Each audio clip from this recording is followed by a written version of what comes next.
पिछले चैप्टर में हम देखे थे शीरा को, जो कि लेडी वेलिटा की तरफ से आई हुई प्रपोजल लेटर को पढ़ती है और वे उसे पढ़कर चौंक जाती है। फिर वो एडन से कहती है, आपने कहा था इस टूर्नामेंट का रिगार्डिंग और एक रिचुअल है जो कि आप उस दिन मुझे नहीं बताए थे। एडन ये सुनकर थोड़ा हैरान हो जाता है और वे कहता है, इतना इम्पोर्टेंट तो नहीं है। शीरा कहती है, नहीं, ये बहुत ही इम्पोर्टेंट है, प्लीज आप मुझे ये बताएं। एडन भी शीरा की जिद को देखकर मान जाता है और कहता है, ये एक हिडन ट्रेडिशन है। शीरा कहती है, क्या हिडन ट्रेडिशन? एडन कहता है, हाँ, ये एक बहुत ही स्पेशल ट्रेडिशन है। इस कंपटीशन में आप किसी ऐसे व्यक्ति से मिल सकते हैं जो कि आपके खूबसूरती के प्रति मोहित हो सकता है। ये एक अनएक्सपेक्टेड स्पेशल इवेंट है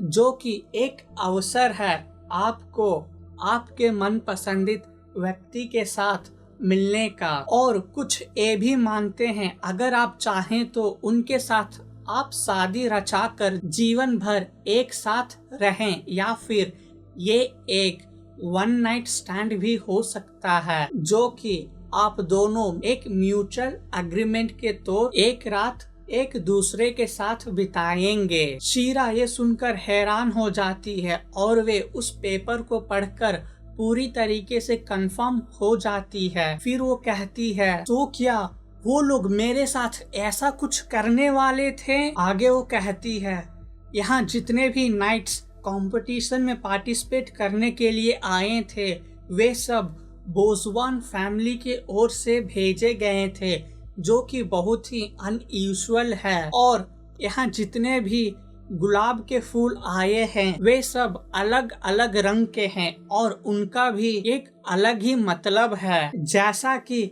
इस प्रपोजल लेटर में लिखा हुआ है। और लेडी फॉयलेट जो कि अनगिनत लाल गुलाब लाई थी अपने साथ, जो कि मुझे सिंबलाइज कर रहा है क्योंकि मैं इस टूर्नामेंट का स्पॉन्सरशिप कर रही हूँ। अगर लेडी रीचल और वो तीनों बेवकूफ इस बीच में नहीं पड़ते और मेरे और आपके बारे में किसी भी तरह की रूमर नहीं फैलता, तो फिर मैं इनके बिछाए ट्रैप में फंस जाती, फिर पता नहीं मेरे साथ क्या होता। आगे शीरा एडन से कहती है, यहाँ जो कुछ भी हुआ है वे सब काउंट जिनोवा के टेरिटरी में हुआ है। अगर हम काउंट जिनोवा से इस इन्वेस्टिगेशन के अथॉरिटी हम ले लें तो फिर बोसबॉन फैमिली भी इसमें किसी तरह की इंटरफेयर नहीं कर सकते हैं। आगे शीरा कहती है, लेडी रीचल का इंट्रोगेट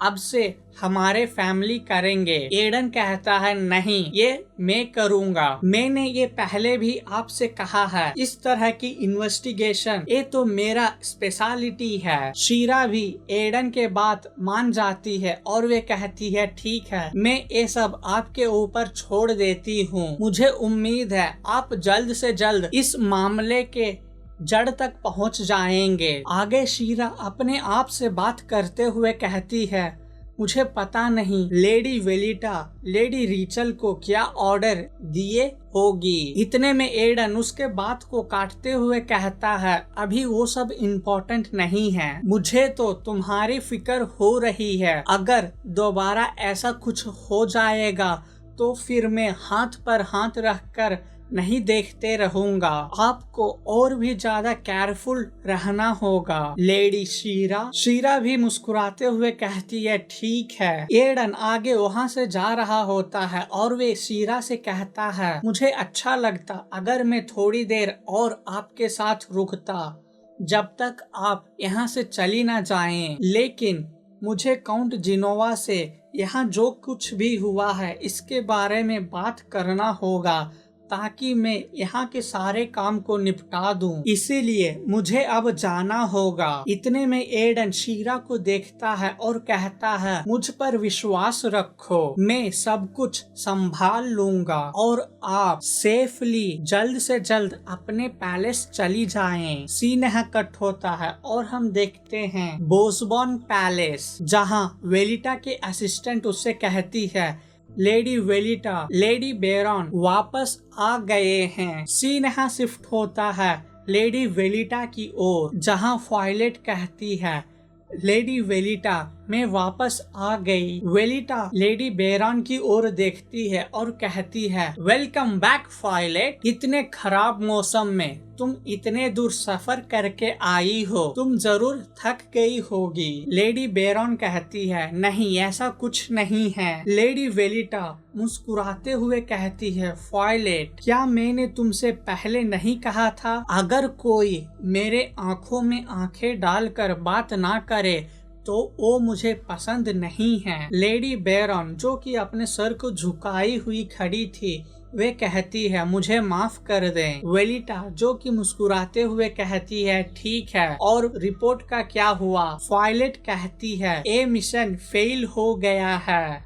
वेलिटा कहती है बस इतना ही? लेडी बेरॉन जो कि डरती हुई कहती है वहाँ का जो हालात था वे हमारे प्लान के अनुसार नहीं जा रहा था, जिसके कारण हमने अपने प्लान को एग्जीक्यूट नहीं किया है, और लेडी रीचल जो कि मुझे मारने की कोशिश भी कर रही थी उसे पकड़ लिया गया है। वेलिटा जो कि ये सुनकर ज्यादा हैरान नहीं होती है और वे कहती है अच्छा ये सब हुआ है, और वे अजीब सा मुस्कुराहट अपने चेहरे पर लाती है और वे कहती है तो इसका मतलब ये है तुम बुरी तरीके से इस मिशन में फेल हो चुकी हो। इतना कहते कहते वेलिटा अचानक लेडी बेरॉन के ऊपर चाटा मार देती है और वे कहती है तुम्हारी इतनी हिम्मत। इधर हम देखते हैं लेडी बेरॉन को जो कि जमीन पर गिर जाती है। लेडी वेलिटा जो कि गुस्से से कहती है तुम्हें शर्म नहीं आ रही है जो तुम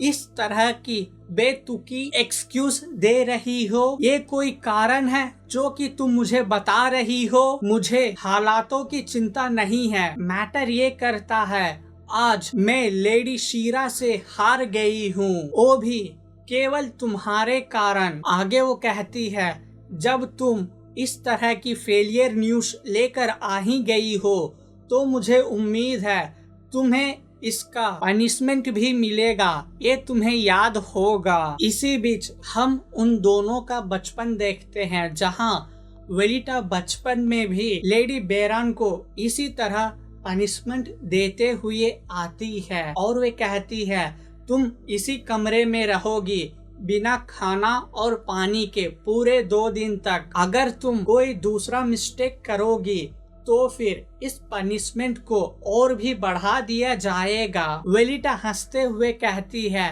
क्या तुम समझ गई हो तुम कितना लाचार हो? आगे वो कहती है लेकिन मैं भी इसमें तुम्हारी कोई मदद नहीं कर सकती, तुम तुम्हारे पिताजी और तुम्हारे एंसेस्टर। आगे वेलिटा मुस्कुराते हुए लेडी बेरॉन से कहती है बेरॉन फैमिली का पालन पोषण बोसबॉर्न फैमिली करेगा, ये हमारा नियति है। क्या मैं सच कह रही हूँ, है ना वायलेट? इसी बीच हम देखते हैं लेडी वायलेट को जो कि हैरानी से ये सब सुन रही होती है। इसी बीच लेडी वेलिटा कहती है लेडी वायलेट क्या तुम मुझे सुन रही हो? और वो कहती है मैंने इस प्लान को एग्जीक्यूट करने के लिए इतना पैसा इतने कोशिश की और तुम इसे इतने बुरी तरीके से हैंडल की हो।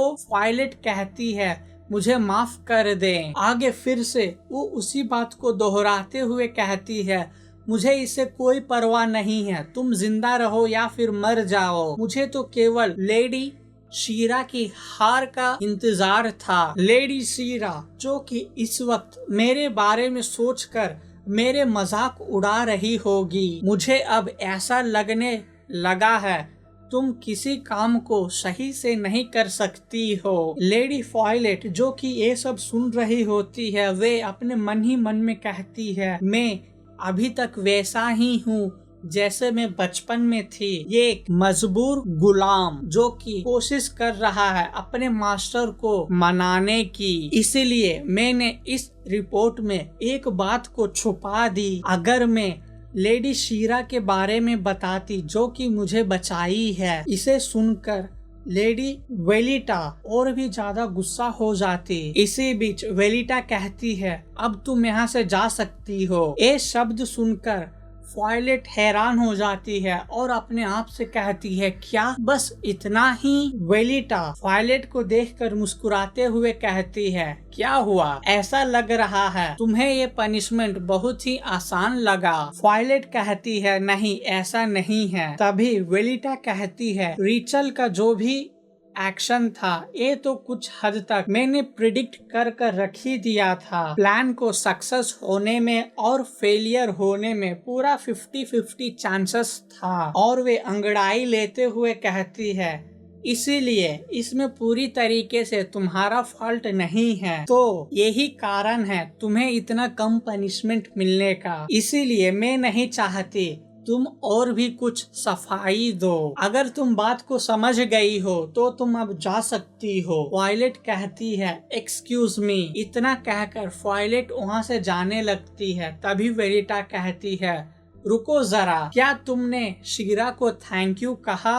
वायलेट ये सुनकर पूरी तरीके से चौंक जाती है। वेलिटा पीछे मुड़ती है और कहती है आखिर में वो तुम्हारी जान बचाई है तो तुम उसे तो थैंक यू कह ही सकती थी। वायलेट कहती है ठीक है मैं उन्हें अपना ग्रैटिट्यूड दे दूंगी। इतने में हम देखते हैं वायलेट को जो कि कांप रही होती है और वे कहती है चैन, ऐसा लग रहा है मुझे कोई चैन से बांध दिया हो। ऐसा लग रहा है वे मुझे जिंदगी भर बांधे रखेगा इस डर में। और इसी के साथ ये चैप्टर खत्म होता है। मिलते हैं अगले चैप्टर में।